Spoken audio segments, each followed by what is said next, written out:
সুপ্রিয় শিক্ষার্থীরা, তোমরা সবাই কেমন আছো? আশা করি তোমরা সবাই আল্লাহর রহমতে অনেক ভালো আছো, সুস্থ আছো। তোমরা সবাই অনেক ভালো আছো, সুস্থ আছো, এই প্রত্যাশা নিয়ে আমি আমার আজকের ক্লাস কার্যক্রম শুরু করতে চাচ্ছি। তো আমরা গত ক্লাসে তোমাদের যে বিষয়গুলো নিয়ে আলোচনা করেছিলাম, আমরা আজকের ক্লাসে সেই বিষয়গুলোর পুনরাবৃত্তি করতে চাইবো না, কারণ আমরা গত ক্লাসে জুম অ্যাপের মাধ্যমে ম্যাথ ক্লাস করেছিলাম। ম্যাথ ক্লাসে আমাদের ডট গুণন এবং ক্রস গুণনের যে খুঁটিনাটি বিষয় ছিল, সে বিষয়গুলো নিয়ে আমরা বিস্তারিত আলোচনা করেছি। আমরা ডট গুণ এবং ক্রস গুণ রিলেটেড কিছু গাণিতিক সমস্যার সমাধান করেছি, এবং এই গাণিতিক সমস্যা সমাধান করার পরে তোমাদেরকে কিছু বাসায় তোমাদের যে বই রয়েছে বা সহায়ক বই রয়েছে, সেই বই দিয়ে কোনো ধরনের যে যে বিশেষ ধরনের যে ম্যাথ গুলো রয়েছে বা যে ক্রিয়েটিভ কোশ্চেন গুলো রয়েছে, সেগুলো তোমাদের প্র্যাকটিস করতে বলেছিলাম। সো আমি আশা করছি যে তোমরা সবাই সেই ডট গুণ এবং ক্রস গুণ রিলেটেড যে ম্যাথ গুলো রয়েছে সেগুলো প্র্যাকটিস করেছো, এবং যদি কোনো সমস্যা থাকে দু একজন আমাকে ইনবক্স করেছো যারা প্র্যাকটিস করতে গিয়ে কোথাও কোনো প্রবলেম হয়েছে বা কোনো সমস্যা হয়েছে, আমি সলভ করে দেওয়ার চেষ্টা করেছি। তো এরপরে তোমরা তোমাদের যে কার্যক্রম আর কি, অর্থাৎ ক্লাস শেষে যে বিষয়গুলো তোমাদের হোমওয়ার্ক হিসাবে দেওয়া হবে বা যে বিষয়গুলো তোমাদের বলা হবে যে ম্যাথগুলো করার জন্য বা সৃজনশীল গুলো করার জন্য, সেগুলো তোমরা অবশ্যই সঙ্গে সঙ্গে করে ফেলবে, এবং যদি কোনো সমস্যা হয় কোনো বিষয়ে অবশ্যই সঙ্গে সঙ্গে আমাকে জানাবে। তো সুপ্রিয় শিক্ষার্থীরা, আমরা আজকে আমাদের আজকের পাঠে যে বিষয়গুলো নিয়ে আলোচনা করব সেটি হচ্ছে মূলত আমাদের যে ভেক্টর অপারেটর, আমরা কার্ল, ডাইভারজেন্স, গ্রেডিয়েন্ট, এইসব বিষয়গুলো নিয়ে আলোচনা করব। তো তোমরা সবাই এখন পর্যন্ত যারা ক্লাসে এসেছো, ক্লাসের সামনে বা ক্লাস দেখছো, তারা তোমাদের যে প্রয়োজনীয় শিক্ষা উপকরণ অর্থাৎ তোমাদের স্ক্রিপ্ট, খাতা, কলম সহ যাবতীয় যে বিষয়গুলি রয়েছে সে বিষয়গুলি সুন্দরভাবে সামনে নিয়ে ক্লাসের জন্য প্রস্তুত হয়ে যাও, কারণ আমরা এই ভেক্টর চ্যাপ্টারের একটি গুরুত্বপূর্ণ অংশ অর্থাৎ আমাদের যে আগের অংশগুলো ডট গুণ, ক্রস গুণ, সামান্তরিকের সূত্র, এগুলো নিয়ে একটি অংশ শেষ করে ফেলেছি। আমরা দ্বিতীয় যে অংশ অর্থাৎ ভেক্টর অপারেটর এবং এর গ্রেডিয়েন্ট, ডাইভারজেন্স এবং কার্ল সহ ভেক্টর ক্যালকুলাসের যে বিষয়গুলি রয়েছে, আমরা এই ক্যালকুলাসের সেই বিষয়গুলি নিয়ে আজকে আমরা আমাদের ক্লাসকে সুন্দরভাবে সাজানোর চেষ্টা করব, আলোচনা করব ইনশাআল্লাহ। তো শিক্ষার্থী বন্ধুরা, আমি তোমাদের উদ্দেশ্যে যে কথাটি বলতে চাচ্ছি সেটি হচ্ছে তোমরা অবশ্যই তোমাদের প্রয়োজনীয় শিক্ষা উপকরণ সাথে নিয়েই বসবে এবং আমরা আমাদের কার্যক্রম শুরু করব। তো প্রথমেই আমরা তোমাদের যে বিষয়টুকু ধারণা দিতে চাই বা বলতে চাচ্ছি সেটি হচ্ছে আমরা স্কেলার ক্ষেত্র এবং ভেক্টর ক্ষেত্র কি সেটি নিয়ে আলোচনা করতে চাই। শিক্ষার্থীরা, তোমরা দশম শ্রেণীতে তড়িৎ ক্ষেত্র, তড়িৎ প্রাবল্য এই বিষয়গুলো পড়ে এসেছো। তো ক্ষেত্র যেটাকে বলছি বা ফিল্ড যেটাকে বলছি, আসলে ফিল্ড বলতে কি বোঝায় এই বিষয়টা সম্পর্কে আমরা কিন্তু সবাই কম বেশি অবগত, এবং আমরা সবাই কিন্তু ফিল্ড বলতে কি বোঝায় সেটা কিন্তু জানি। আসলে ক্ষেত্র কি, বা আমরা যে তড়িৎ ক্ষেত্র বলেছিলাম, যে সেই তড়িৎ ক্ষেত্রতে কি বলা ছিল, যে একটা চার্জিত বস্তু যে অঞ্চল জুড়ে তার প্রভাব বজায় রাখে তাকে আমরা বলেছিলাম ইলেকট্রিক ফিল্ড বা তড়িৎ ক্ষেত্র। ঠিক, আমরা এই ক্ষেত্রে আমরা এখানে যে ক্ষেত্রটা বিবেচনা করব সেখানে আমরা বলেছি যে স্কেলার ক্ষেত্র। তার মানে কি হচ্ছে, যে আমরা যদি এমন একটা ফিল্ড বিবেচনা করি বা এমন একটা এলাকা বিবেচনা করি যেখানে কি হবে, যে যে এইভাবে যদি ব্যাখ্যা দিতে চাই যে যে অঞ্চলের প্রতিটা বিন্দুতে একটি স্কেলার রাশি বিদ্যমান থাকবে, তাহলে সেই ক্ষেত্রকে আমরা বলবো যে স্কেলার ক্ষেত্র। আবার আমরা বলছি যে আমরা আরেকটু সহজভাবে বিবেচনা করতে চাই, আমরা স্কেলার ক্ষেত্রকে এখন সংজ্ঞায়িত করতে চাই। আমরা স্কেলার ক্ষেত্রকে যদি সংজ্ঞায়িত করতে চাই, দেখো আমরা যদি বলি যে এইভাবে আমরা কথাটাকে বলতে পারি যে কোনো স্থানের, কোন এলাকায় বা কোনো অঞ্চলের প্রতিটি বিন্দুতে যদি একটি স্কেলার রাশি বিদ্যমান থাকে, তবে ওই অঞ্চলকে ওই রাশির স্কেলার ক্ষেত্র বলতে পারি। যেমন আমরা উদাহরণ হিসেবে যদি একটা বিষয় কমপ্লিট করি, অর্থাৎ তোমাদেরকে আমি যে বিষয়গুলো বলছি যে যখনই আমরা কোনো বিষয় নিয়ে পড়বো তখন সাথে সাথে এর যে প্র্যাকটিক্যাল এক্সাম্পল রয়েছে, এর যে উদাহরণগুলো রয়েছে, আমরা সেই উদাহরণগুলো ভালোভাবে মনে রাখার চেষ্টা করব, তাহলে বিষয়টি আমাদের ক্লিয়ার হয়ে যাবে। যেমন ধরো রাজশাহী শহরের প্রতিটি বিন্দুতে কি রয়েছে, তাপমাত্রা রয়েছে, অর্থাৎ প্রত্যেকটা অঞ্চলে, রাজশাহী শহরের প্রত্যেকটা অঞ্চলে কি রয়েছে, একটা নির্দিষ্ট তাপমাত্রা রয়েছে। যে কোনো সময়ে এই শহরের যে কোনো বিন্দুতে তাপমাত্রা জানা যাবে। যেহেতু তাপমাত্রা একটা স্কেলার রাশি, তাই আমরা কি বলবো যে তাপমাত্রাকে আমরা একটা স্কেলার ফাংশন, এবং এই যে শহর বিবেচনা করেছি, এই শহরকে তাপমাত্রার স্কেলার ক্ষেত্র বিবেচনা করছি। ঠিক বিষয়টুকু আমার মনে হয় তোমরা ভালোভাবে বুঝতে পেরেছো। তোমাদের সুবিধার্থে আবার বলছি যে একটা শহরকে যদি আমি বিবেচনা করি, তাহলে শহরের প্রত্যেকটা জায়গায় কি আছে, তাপমাত্রা আছে। তো এই তাপমাত্রাটা আসলে কি রাশি, তাপমাত্রাটা কি একটা স্কেলার রাশি।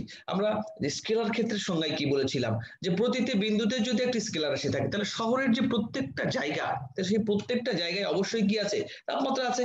তাহলে তাপমাত্রাটাকে অবশ্যই আমরা কি বলতে পারি, যেহেতু তাপমাত্রাটা স্কেলার, সুতরাং এই যে তাপমাত্রা পেলাম, এই তাপমাত্রাকে আমরা একটা স্কেলার ফাংশন বিবেচনা করছি, এবং এই শহরকে আমরা বলছি তাপমাত্রার স্কেলার ক্ষেত্র বিবেচনা করছি।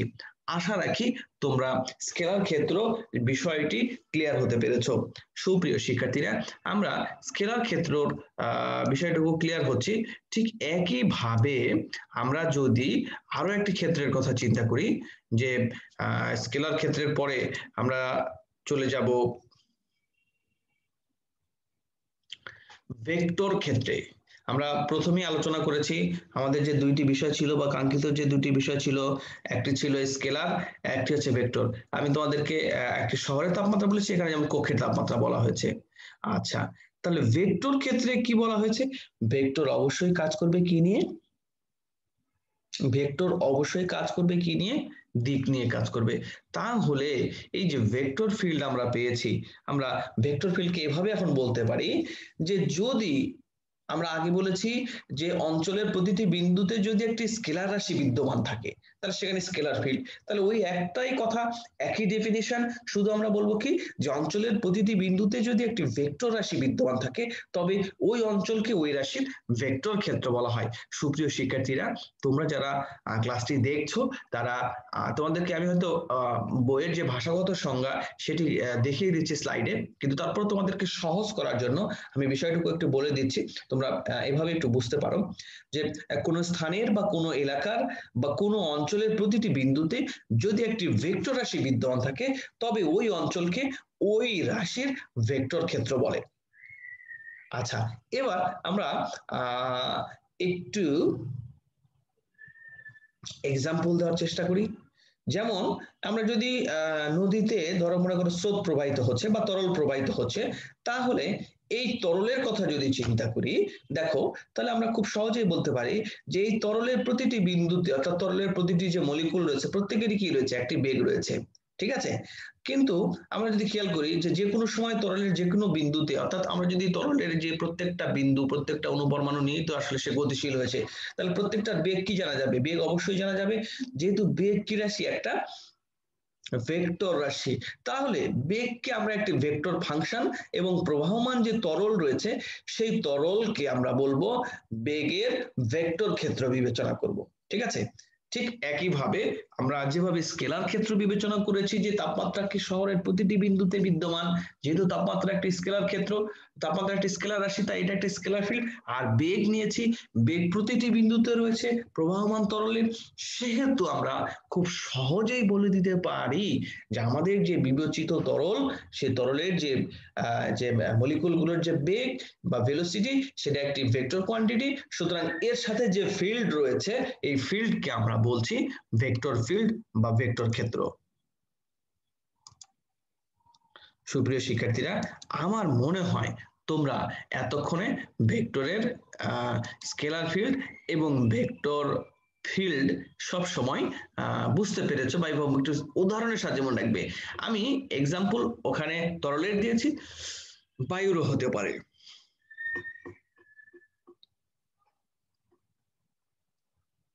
সুপ্রিয় শিক্ষার্থীরা, আমরা ভেক্টর ফিল্ড এবং স্কেলার ফিল্ড, ভেক্টর ক্ষেত্র বা স্কেলার ক্ষেত্র কি সেটি তোমাদের ব্যাখ্যা করেছি। এবার তোমাদের একটি জিনিস দেখাতে চাচ্ছি যে ভেক্টর অপারেটর, ভেক্টর অপারেটর নিয়ে আমরা কথা বলবো। ভেক্টর অপারেটর নিয়ে আগেই আমরা একটা ডিফারেন্সিয়াল অপারেটর ব্যবহার করব, যেটাকে আমরা প্রকাশ করেছি তোমরা দেখতে পাচ্ছ এখানে আমরা একটা ভেক্টর অপারেটর নিয়েছি।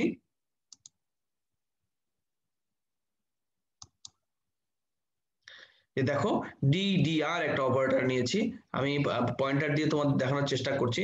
ডিডিআর অর্থাৎ দেখো তোমরা যে দ্বিমাত্রিক গতি অর্থাৎ যে গতি চ্যাপ্টারের যে ক্লাস হয়েছে তোমাদের ইতিপূর্বে, সেই ক্লাসগুলোতে তোমাদের বেগ এবং ত্বরণ সম্পর্কে ধারণা দেওয়া হয়েছে, যেখানে বলা হয়েছে যে আর যদি অবস্থান হয় তাহলে ডিডিটি দ্বারা সময়ের সাপেক্ষে অবস্থানের পরিবর্তন বোঝানো হচ্ছে। এই ডিডিটি একটি অপারেটর, যেটাকে আমরা বলছি ডিফারেন্সিয়াল অপারেটর, যেটি কি করছে যে সময়ের সাপেক্ষে, যেহেতু ডিডিটি সেটি কি করছে সময়ের সাপেক্ষে অবস্থানের পরিবর্তনকে বোঝাচ্ছে, তাই আমরা বলতে পারি সময়ের সাপেক্ষে অবস্থানের পরিবর্তনকে বেগ। সেহেতু ঠিক একইভাবে differential operator DDT of V, DDT দ্বারা বোঝাতে হচ্ছে পরিবর্তন এবং ভি হচ্ছে কি বেগ। সময়ের সাপেক্ষে বেগের যে পরিবর্তন, সেই পরিবর্তনকে আমরা বলছি ত্বরণ। সুপ্রিয় শিক্ষার্থীরা, আমরা এই যে ভেক্টর অপারেটর গুলোকে ব্যবহার করেছি, এই অপারেটর গুলো দিয়ে আমরা এখন কাজ করব, বা এই অপারেটর গুলো দিয়ে আমরা আমাদের যে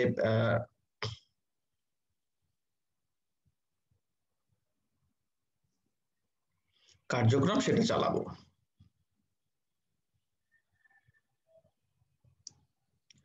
তো শিক্ষার্থীরা,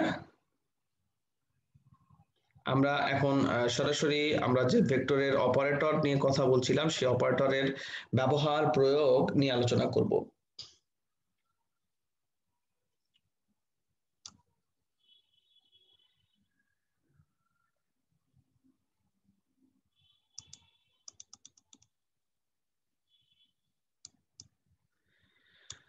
আচ্ছা, ভেক্টর অপারেটর, তোমাদের এই বিষয়টা একটু মনে রাখতে হবে। স্যার হ্যামিল্টন ভেক্টর অপারেটর এইটার উদ্ভাবক বা আবিষ্কারক। এই অপারেটরকে অনেক সময় ডেল চিহ্ন দ্বারা প্রকাশ করা হয়, ইংরেজি ডেল চিহ্ন দিয়ে এই ভেক্টর অপারেটরকে প্রকাশ করা হয়। তো এই অপারেটরের সাহায্যেই আমরা আজকে গ্রেডিয়েন্ট, ডাইভারজেন্স এবং কার্ল নিয়ে আলোচনা করব। সুপ্রিয় শিক্ষার্থীরা, তোমরা নিশ্চয়ই দেখতে পাচ্ছ যে আমরা ভেক্টর ডিফারেন্সিয়াল অপারেটর, যেটাকে ডেল চিহ্ন দিয়ে প্রকাশ করেছি ত্রিমাত্রিক স্থানাঙ্ক ব্যবস্থায়, যাকে লেখা হয় del equal del del x i cap plus del del y j cap plus del del z k cap. এই তিনটি রাশিকে আমরা ত্রিমাত্রিক স্থানাঙ্ক ব্যবস্থায় ডেলকে আমরা ভেক্টর অপারেটর ডেলকে সংজ্ঞায়িত করেছি, এবং ইতিপূর্বে বা প্রথম দিকে যখন অপারেটরটি আবিষ্কৃত হয়েছিল তখন একে বলা হয়েছে যে নেবোলা বলা হতো। এখন এটাকে আমরা, যেহেতু পরবর্তীতে নামকরণ করা হয়েছে ডেল, তাই আমরা একে ডেল নামকরণ করে ডাকবো এবং একে বলবো del del x i cap, del del y j cap, del del z k cap. সুপ্রিয় শিক্ষার্থীরা, আমরা এরপরে আলোচনা করব গ্রেডিয়েন্ট। আমরা খুব সহজে এই বিষয়গুলোকে একটু আলোচনা করব যে ভেক্টর ডিফারেন্সিয়াল অপারেটর যে আমরা ব্যবহার করেছি, যে নেবুলা অপারেটর বা ডেল যে অপারেটর রয়েছে, এই অপারেটরের থেকেই আমরা গ্রেডিয়েন্ট, ডাইভারজেন্স এবং কার্ল নির্ণয় করব। তো প্রথমেই আমরা চলে আসি যে গ্রেডিয়েন্ট। তো গ্রেডিয়েন্টটা আমাদের একটু বুঝতে হবে যে আমরা যদি বলতে চাই যে যদি কোনো স্থানের একটি এলাকায় প্রতিটি বিন্দুতে একটি স্কেলার ফাংশন বিবেচনা করি, স্কেলার ফাংশনকে আমি ধরে নিলাম phi of x y z, তাহলে তার গ্রেডিয়েন্টকে লেখা যায় ডেল ফাই, বা যেটাকে আমরা বলছিলাম নেবুলা ফাই, এবং একে সংজ্ঞায়িত করা যায় এইভাবে। দেখো ডেল ফাই অর্থাৎ আমরা যে নেবুলা নিয়েছি বা ডেল অপারেটর নিয়েছি, তার সাথে শুধুমাত্র ফাই এর আমরা গুণ করে দিয়েছি, তাহলে আমরা কি পেলাম যে i into del del x phi, এখানে এফ হয়েছে অর্থাৎ প্রিন্টিং মিস্টেক, ফ্রন্টটা ভেঙে গেছে, এখানে ফাই হবে i into del del x into phi plus j into del del y into phi plus k into del del z into phi. আমরা একটু সহজভাবে তোমাদের বলতে চাই, যদি আমরা কোনো স্কেলার ফাংশনের সাথে নেবুলার গুণ করি তাহলে যেটি পাবো সেটাকে বলা হচ্ছে গ্রেডিয়েন্ট। অর্থাৎ আরেকটু সহজভাবে আমরা বলি, গ্রেডিয়েন্ট হলো বিভিন্ন অক্ষের সাপেক্ষে কোন স্কেলার ফাংশনের ঢাল। সুপ্রিয় শিক্ষার্থীরা, তোমরা মনে রাখবে যে যদি আমরা গ্রেডিয়েন্টকে বলবো যে বিভিন্ন অক্ষের সাপেক্ষে কোন স্কেলার ফাংশনের ঢাল। এরপরে আমাদের যে জিনিসটি জানতে হবে, আমরা স্কেলার ফাংশন নিয়ে কাজ করেছি, সেটি হচ্ছে গ্রেডিয়েন্ট। এবার আমরা একটা ভেক্টর ফাংশন নিয়ে কাজ করব। ভেক্টর ফাংশন নিয়ে যে আমাদের যে অপারেটর রয়েছে তার সাথে আমরা একটা ডট গুণন করব, সেই ডট গুণনের নাম দেব আমরা ডাইভারজেন্স। শিক্ষার্থীরা, আমরা গ্রেডিয়েন্টের যে তাৎপর্য রয়েছে সেই তাৎপর্যগুলো আলোচনা করেছি এবং এখন আমরা ডাইভারজেন্স নিয়ে আলোচনা করব। ধরে নিলাম যে একটা ভেক্টর নিব আমরা v equal v x i cap v y j cap v z k cap, এর সাথে যদি ভেক্টর অপারেটর ডেল এর ডট গুণন করি আমরা খুব সহজেই ভেক্টর অপারেটর ভি এর ডট গুণন করতে পারি। তাহলে আমরা এটাকে লিখতে পারি ডেল ডট ভি, বা ডাইভারজেন্স কে এইভাবে লেখা যায় যে ডেল ডট ভি বা ডাইভ ভি। তাহলে দেখো আমাদের যে অপারেটর ছিল সেই অপারেটরের আমরা লিখেছি আগেই i into del del x plus j into del del y plus k into del del z into v, যে ভেক্টর ফাংশন নিয়েছিলাম সেটাকে গুণ করেছি। ঠিক যেভাবে আমরা দুটো ভেক্টর এ ভেক্টর এবং বি ভেক্টরকে ডট গুণন করেছি, ঠিক এভাবেই আমরা পেয়েছি যে del del x into v x plus del del y into v y plus del del z into v z. শিক্ষার্থী বন্ধুরা, আমরা ডাইভারজেন্সের ক্ষেত্রে এবং গ্রেডিয়েন্টের ক্ষেত্রে যে মেন পার্থক্যটা হচ্ছে যে গ্রেডিয়েন্টের ক্ষেত্রে আমরা ব্যবহার করেছিলাম স্কেলার ফাংশন এবং ডাইভারজেন্সের ক্ষেত্রে আমরা কি ব্যবহার করেছি, ভেক্টর ফাংশন। আমরা নেবুলা যে অপারেটর পেয়েছি সেই অপারেটরের সাথে আমরা যে কাজটি করেছি সেটি হচ্ছে যে শুধুমাত্র ডট গুণন করেছি, তারপরে আমরা পেয়ে গেছি ডাইভারজেন্স। সুপ্রিয় শিক্ষার্থীরা, আমরা ঠিক একইভাবেই যদি একটি ভেক্টর অপারেটর নেই, যে যদি ধরি v equal v x i cap v y j cap v z k cap, এর সাথে আমাদের যে নেবুলা অপারেটর আছে সেই অপারেটরের যদি ক্রস গুণন করি তাহলে যেটি পাবো সেটাকে আমরা বলবো যে ভেক্টরের কার্ল বা ঘূর্ণন। ঠিক আছে, আমরা খুব সহজ করে কথাগুলো বলার চেষ্টা করেছি। তাহলে দেখো আমাদের যে অপারেটর ছিল সেটাকে আমরা বলছি যে i into del del x plus j into del del y plus k into del z into v vector, সেটার মান বসিয়ে দিয়েছি v x i cap v y j cap into v z k cap. শিক্ষার্থী বন্ধুরা, আমরা শুধুমাত্র আজকের ক্লাসে চেষ্টা করেছি তোমাদের স্কেলার ফিল্ড এবং ভেক্টর ফিল্ডের ধারণা দেওয়ার, সেই সাথে গ্রেডিয়েন্ট, ডাইভারজেন্স এবং কার্লের সম্পর্কে কিছু ধারণা দেওয়ার। তোমরা যে কাজটি করবে বা যে বিষয়টি অবশ্যই মাথায় রাখবে সেটি হচ্ছে যে তোমরা আজকের যে ক্লাসে অর্থাৎ তোমাদের যে স্কেলার ফিল্ড, ভেক্টর ফিল্ড সহ গ্রেডিয়েন্ট, ডাইভারজেন্স, কার্ল দেওয়া হলো, এগুলো তোমরা তোমাদের বই দেখে সুন্দর করে পড়ার চেষ্টা করবে এবং বিষয়গুলো ধীরে ধীরে মনোযোগ দিয়ে পড়বে এবং বোঝার চেষ্টা করবে। কিন্তু যদিও কোনো রকম কোনো প্রবলেম হয় তোমাদের, তাহলে অবশ্যই আমাকে জানাবে এবং তোমাদের বই দেখবে সুন্দর করে যে ডাইভারজেন্সের কিছু চিত্র দিয়ে তাৎপর্য দেওয়া আছে, কার্লের তাৎপর্য দেওয়া আছে, গ্রেডিয়েন্টের তাৎপর্য দেওয়া আছে। এই তাৎপর্যগুলো অবশ্যই তোমরা সুন্দরভাবে জানার চেষ্টা করবে, তাহলে এখান থেকে কিছু ছোট ছোট ম্যাথ আসবে এবং আমরা সেইগুলো সুন্দরভাবে করার চেষ্টা করবো ইনশাল্লাহ। তো সুপ্রিয় শিক্ষার্থীরা, আমরা আমাদের ক্লাসের প্রায় শেষ পর্যায়ে চলে এসেছি। আমরা আর কথা না বাড়াই, তো তোমাদের বাসার জন্য যে কাজটি দেওয়া থাকলো সেটি হচ্ছে তোমরা গ্রেডিয়েন্ট, ডাইভারজেন্স এবং কার্লের যে তাৎপর্য দেওয়া আছে তোমাদের বই দেখে সেই তাৎপর্যগুলো সুন্দরভাবে তোমরা কমপ্লিট করার চেষ্টা করবে। এটি তোমাদের জন্য বাড়ির কাজ দেওয়া থাকলো আর কি। তো সবাইকে ধন্যবাদ জানিয়ে আমি আমার ক্লাস আজকের মতো এখানেই শেষ করছি। সবাই ভালো থাকবে, সুস্থ থাকবে। আসসালামু আলাইকুম ওয়া রাহমাতুল্লাহি ওয়া বারাকাতুহু।